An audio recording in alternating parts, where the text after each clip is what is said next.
Hi everyone, welcome back. This is week 54 of my social isolation get ready with me's, and today I wanted to play with the Urban Decay Electric palette, which I don't think I've used yet in this series. I wanted to play with the colors in here that I don't generally touch.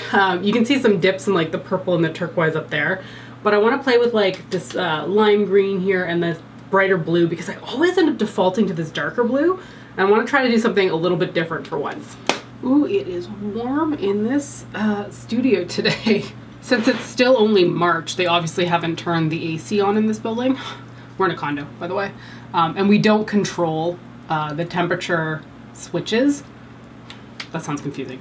What I mean is we control the temperature in our unit, but we don't turn on whether or not the heating or the air conditioning is on. And they only swap the air conditioning on once there's been like, it's like 5 days in a row at a certain temperature, probably, I don't know, 15 degrees, I'm gonna guess around there. But because it's still March and it's been freaking hot outside, they obviously haven't put the AC on, and it's just been really, really warm in this place. So much so that we've been opening like the big windows in the sunroom, which is something that we never do because we're on a high traffic street and it tends to get so noisy. But it's been so bloody hot in here, we've had to do that. Alright, so I'm going to be using that electric palette primarily, but I want to pull out my NYX Ultimate Brights palette for a transition color because everything in there is super vibrant and I want something a little bit paler to blend out with. Oh, what am I going to use here? This might be a bad choice, but I'm going to try this one first. Oh, that's good. It's pale enough that it's going to act as that transition color, but without being too pigmented. This palette, by the way, hands down my favorite thing for like colorful transition colors because they're pigmented, but you can see that they're more of a paler wash of color than they are like a true blast. I don't think I would really use this palette on its own, to be honest, but for what I tend to use it for, it's amazing. Okay, moving on to the electric palette. I'm going to start off with Thrash over here, and I'm going to put that all over the lid. This is one of my favorite palettes to play with when I'm not feeling too inspired by my other palettes because the color combination here, while fairly cohesive, is also a little bit challenging, and to put together looks with it, I always find myself like, I don't know, challenged by it, but also really excited whenever I do it. Oh, this color is amazing. I really don't use this one enough. Look how freaking neon that looks. Okay, next I'm going to take Freak, and I'm going to put that just on... Oh, what the heck just happened? That did not go as planned. Let me grab another brush. That like... It looked like it like removed the color. That's strange. What just happened? Let me try another one here. Okay, so that color combination doesn't work well together. I thought they were going to work out really nicely because when you hold them up, like there's the green on the lid and then there's the more teal turquoisey, what am I saying, minty one that I was going to use beside it, but that's not really working out. Huh, okay. I don't think I've ever had anything happen like that. I'm just patting that chartreuse color over again so I can cover that gap. Okay, moving on. Okay, I'm going to take Gonzo over here on a fluffy brush. And this is going in the outer corner and pulled through the crease. I gotta figure out what to put in there though, because I was gonna have a shade that went between the two, and now that other one's kind of failing me. So the Sephora sale is coming up mid-April, and I've got some like gift cards from work to spend at Sephora. Got about 200 bucks, I think. I'm a little bit at a loss of things to buy. I posted this on Instagram actually a while ago, and you know, one of those things where it's like, give me recommendations for things to buy at Sephora, and people type it in so it gets sent to you. I lost all the answers because I forgot to check it within the 24-hour time frame that it was up on my stories. So I don't know what people were recommending to me to pick up at Sephora. So if you have any like suggestions, please put them in the comments down below because I'm looking to like buy some stuff. It doesn't have to be just makeup because I feel like I'm using skincare more now than I am makeup. But yeah, like toss me some suggestions. not guaranteeing I'm going to buy it, but I want to look at things that are outside of things that I normally look at on Sephora's website, so maybe you guys will have something interesting that I'll be intrigued by. Okay, so I like that color combination, but like the fade line between these two is just not great, which is what I usually use another color for. Unless I could... Do I dare take fringe and put that between? It's shiny though. I wanted a matte more. Okay, I'm pretty scared about trying fringe there, but I'm gonna give it a shot. Shit, it's doing the same thing. Does this Thrash color just not like other shades going on top of it? Everything I'm putting there is like causing the color to just lift. Like, look at my brush. That's what I'm trying to put on there, and it's just not sticking to it. I have never had this experience with this palette. Granted, I haven't used these colors together, but okay, I'm not putting anything there. Let's just try to blend between the chartreuse and the Gonzo color. Good grief. That is so bloody bizarre. Guess we're going to be leaving it with this color combination, which is fine. I'm just totally kind of shocked. Maybe I'll use that green on the lower lash line or something. For my brow bone highlight shade, I'm just using my Wet n Wild Brulee Single.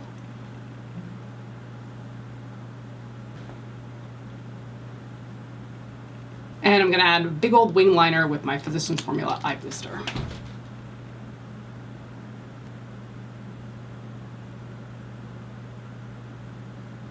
Okay, FaceTime, nothing new here. Bourjois Healthy Mix Serum Foundation. So I gotta tell you guys, I found a new figure skating show on Netflix. It came out of nowhere. I was like, what the heck is this? It's called Zero Chill, and it's awful. But I'm still watching it, so it's not like that bad, right? It's like, I don't know, hockey and figure skating, which I don't like hockey. I don't care how un-Canadian that makes me, I just don't like hockey. But it's about a brother and a sister who got uprooted and moved to England from Canada, which is kind of nice. It's not just American all the time. And they're there for the brother to play hockey, and the girl had to give up her dreams of figure skating. But there's so much about this show that is just like ridiculous and not true for figure skaters. Like, some of her practice outfits are like the most elaborate costumes I've ever seen. I'm like, no one practices on the ice in like ruffles and feathers and sequins. Like, it's unreal. I know they're doing it just to make it more visually interesting, but it's such a ridiculous thing. Like, people practice in like sweats. Just seemed so stupid, honestly. And there's some other stuff in there that I can't really say anything because I might spoil it, but like other pieces of it, I'm like, this is not true of figure skaters. So yeah, I don't know. It's entertaining enough because I am clearly watching it, and it's probably just because I'm so like enamored with figure skating in general, but like, good grief, people, at least like do some research on some of these things. What's sad though is that show, the skating show that I really liked from a few years ago now, Spinning Out, that got canceled. That was one of the best representations of figure skating that I've seen in a TV series, and it had so much good to it, like emotional problems, like real problems that are inherent in the skating world, and they canned it. And I'm like, god damn, that was the only good one that's ever really come out of like these TV shows and stuff like that are just, you know, focused on a sport but not truly accurate to what it is. That was the one that was the most accurate. And I can't believe it got canned. I thought it did really well. It got high praise. Like, ugh. And instead we got this one called Zero Chill. It's just like, come on guys. Like, this cannot get renewed for a second season. There is no way. But I'm the sucker who keeps watching any show they put out about figure skating, so. Alright, for bronzer, Physicians Formula Butter Bronzer. I think they changed the packaging on this recently. I saw it promoted on Ulta's site or something, and I was like, oh, it's different. The funny thing is, though, is that it's still this ridiculous bulky packaging. Like, why haven't they changed this by now? Because, you know, it's got that whole compartment at the back with the mirror and stuff like that, and that awful sponge that nobody uses. So it's hilarious to me that they've changed, like, the imprint on the packaging, but they never bothered to change the ridiculous size of this thing. It's just, ugh. Completely impractical in terms of sizing. So Easter's coming up, which means I'm gonna have a short week this week. Pretty sure we get Good Friday off, but not Easter Monday. Although I swear when I was in like school, like high school and stuff like that, we got Friday and Sunday, or Friday and Monday. I don't know why when we joined the workforce they removed one of those days. I always like long weekends at my job because they give us an extra half day on the day before the long weekend. So if we have Friday off, I'll have like a half day on Thursday, which is just freaking delightful. Okay, for blush, I've got this one by NARS. Haven't used this in a long time. It's called Bumpy Ride. It was part of a collection many moons ago. I actually used to receive a little bit of NARS PR back in the day. I don't anymore. I honestly receive almost no PR anymore. I just don't reach out to brands anymore. The way that stuff used to work for me anyway, because I was never routinely part of anybody's just like mail out for PR packages, is you'd have to ask for the products if you knew the PR contact. And that's how I used to get products. I wrote a whole blog post on how to do that ages ago, and I think a few people found that helpful, but I definitely don't really reach out to people anymore. I'll link to that blog post down below in case you're interested in hearing more about like how to reach out to PR contacts if you're like a YouTuber or a blogger and you want to make connections. I think I've gotten past the part where I find getting new products exciting. It still is to a certain extent, but at this point I'm just like, I don't need the hordes of product that I used to potentially receive. And I used to get like nothing in comparison to like what some people would get every day, really. But yeah, I don't know. I feel like I've kind of just gotten over it a little bit, which seems kind of strange. Okay, for highlighter, I'm going to be going in with my Aurora Glow Kit by ABH, and whenever I'm doing like a look that's kind of like these colors, I always end up going in with Helia, which is this fun yellow-green type highlighter. It mostly just comes across as yellow on the face, but there's always that like, there we go, a slight green tint to it. That is probably too much, but we're just going to leave it. There was one year that I think I added up all the stuff that I got from PR. Like if I had paid the retail price for it, this was many years ago, mind you, and I think it came out to something like $25,000 in actual product. Because if you think about it, if a brand sends you a whole collection, so I, for example, one year got a whole collection of the Too Faced Natural Nudes lipsticks, and if those lipsticks are $30 each, and I got 10 of them or 12 of them, that's like $320 or $300 and whatever dollars, and that's just for one collection. If they send you palettes and blushes and bronzers, the price is unbelievable in terms of like an actual retail price. So I think one year I added it all up and I was like, this is wild. Like there's no chance in hell that I would ever spend like $25,000 in makeup, but to receive that kind of product and like realize what the retail value was, it was like, this is a lot. This would have probably been, I'm gonna guess like 4 years ago now, maybe 5 years ago, when I was definitely trying to push to get more content up on my channel. But yeah, it's wild when you think about it that way. Okay, that's face done. Let's zoom me back in and finish up the eyes. Okay, so we're gonna try to use that freak color on my eyes because I don't know what happened up there, but we're gonna try it on the lower lash line. I'm first gonna start with a liner. This is the Makeup Forever Aqua XL liner in M30. I'm just gonna line my lower waterline with it. I'm not sure this color is gonna be a great match for the shadow, but it was the thing that I had that was the closest in terms of color.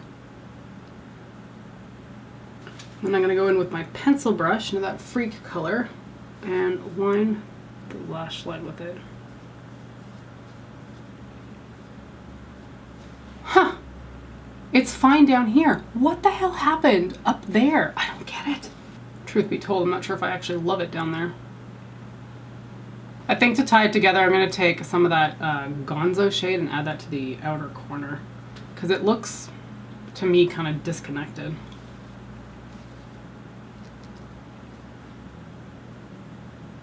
Okay, that's better. Bringing the blue down definitely helped to connect it because that minty color on its own, I was like, I don't know about this. For inner corner highlight, I'm going to go back in with my highlighter.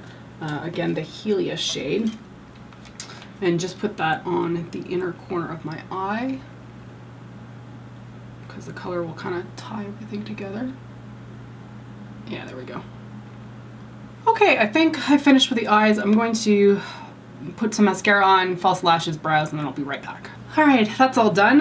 So just time for the lips now, and I think this one's gonna work out for me. This is the Bite Beauty Power Move Creamy Matte Lip Crayon in the shade Sugar Cane. Yeah, that's good.